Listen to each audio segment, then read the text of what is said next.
La pureza de la mente conduce a la unidad. La unidad conduce hacia la divinidad. Sin embargo, si la mente es impura, no puede haber unidad. En ausencia de pureza, lo que uno ve es multiplicidad. Uno desarrolla la visión externa y siempre está mirando aquí, allá y a todas partes.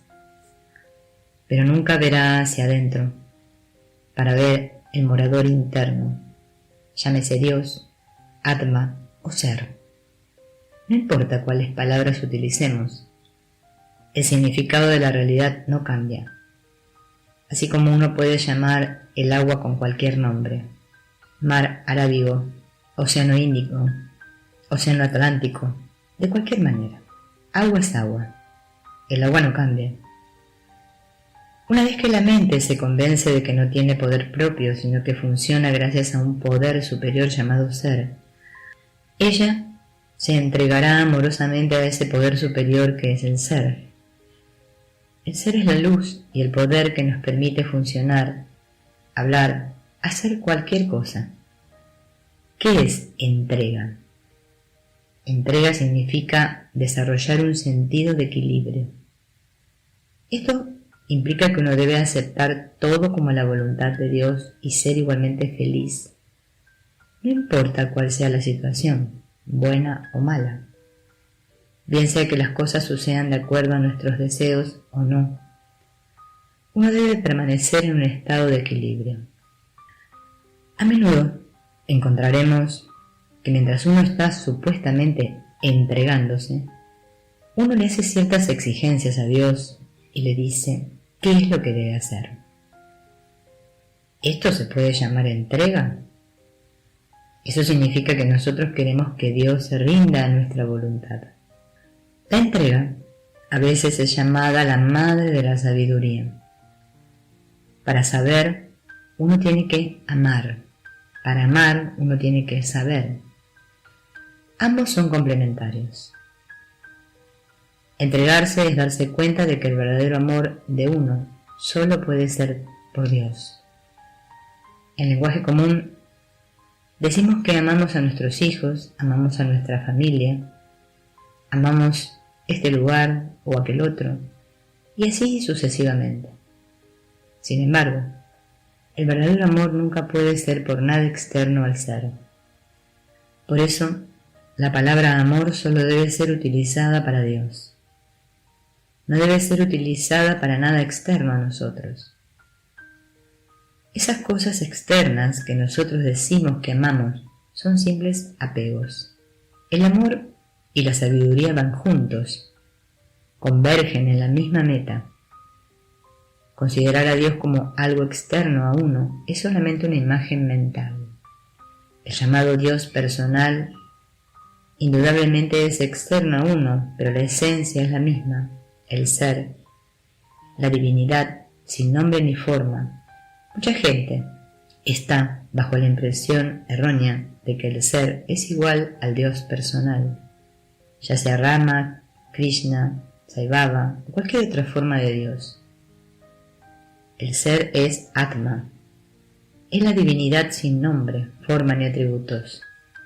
Es la realidad de la cual todo emerge y en la cual todo volverá a fundirse.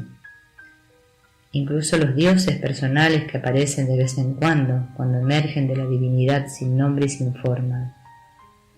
Y finalmente vuelven a ella.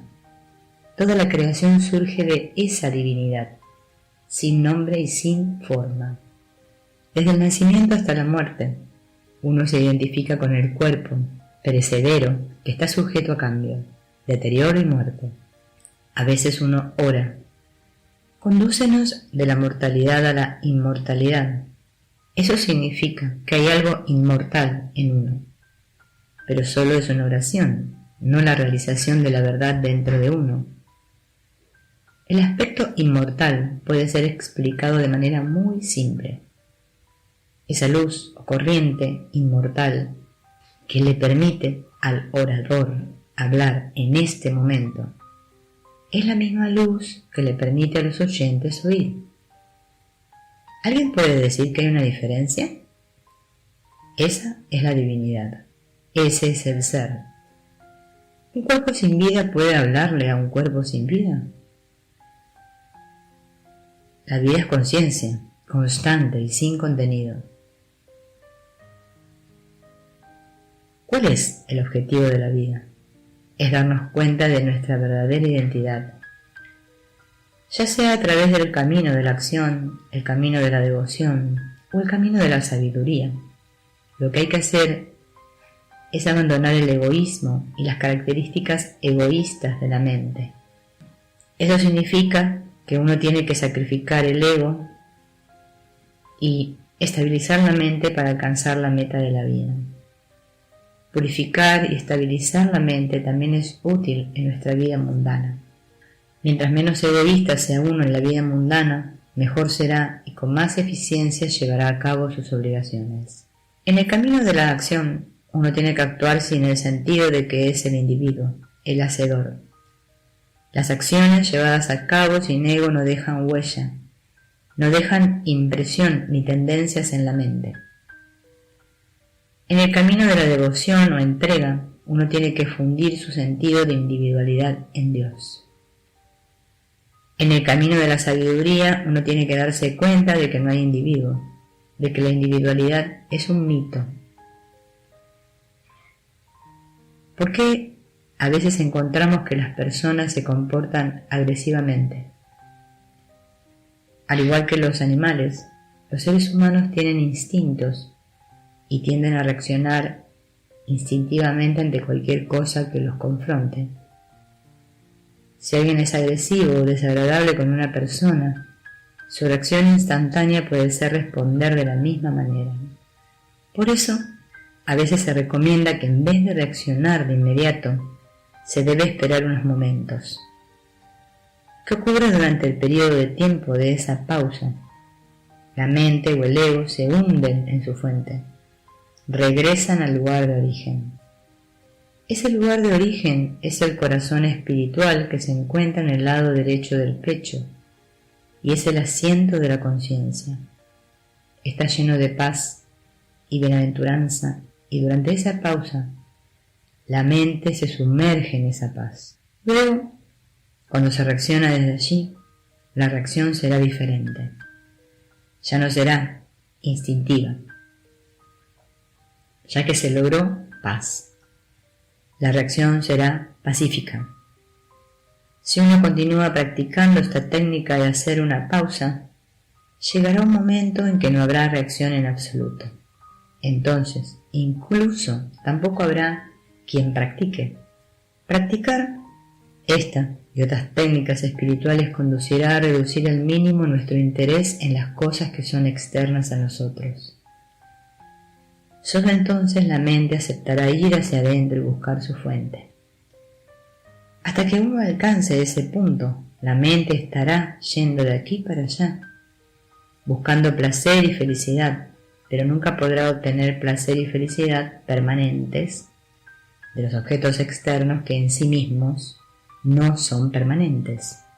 Si decimos, yo quiero paz, en esa solicitud o pedido hay 3 palabras, yo quiero paz. Pero si eliminamos las primeras 2 palabras, solo va a quedar paz. Librarse del yo significa librarse del ego. Librarse del quiero significa librarse de los deseos. La paz no puede ser obtenida por el yo imaginario. La paz y el ser son idénticos. Si uno se observa cuidadosamente durante el estado de vigilia, puede descubrir que en algunos momentos, sin hacer ningún esfuerzo, la mente queda libre de pensamientos. Se puede decir que la mente está en blanco en esos momentos. ¿Por qué surge esta sensación? La atención de la mente normalmente está enfocada hacia el mundo externo. Una vez que se retira del mundo externo mediante alguna práctica espiritual, puede parecer que está en blanco. ¿Por qué? Porque la atención todavía está en la mente. Una vez que se sumerge en el corazón espiritual, se puede tener intuitivamente la experiencia de nuestra realidad. La conciencia siempre está allí, es permanente. Es solo en su presencia que ocurren o no ocurren las cosas, que los pensamientos aparecen o no.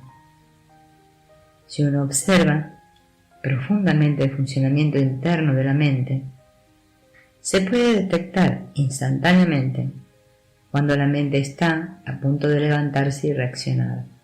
Ese es el momento para subyugarla. Sin embargo, la visión de uno raramente está enfocada hacia adentro. Todo el tiempo está mirando hacia afuera.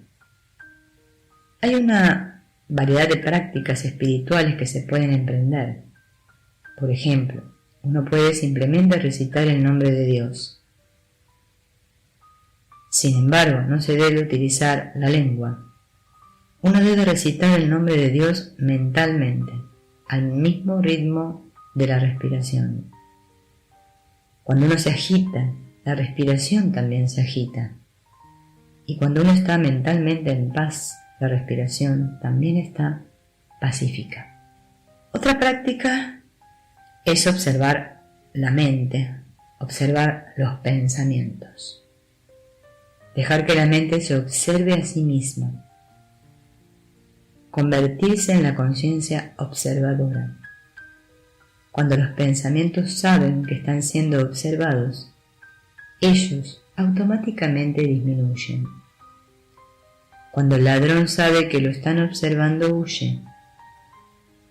Lo mismo ocurre con los pensamientos. Entonces, uno comienza a quedar inafectado por cualquier cosa que ocurra o no ocurra. Finalmente, la rueda de los pensamientos se acaba. En ese momento, ¿se puede negar la existencia de uno? No.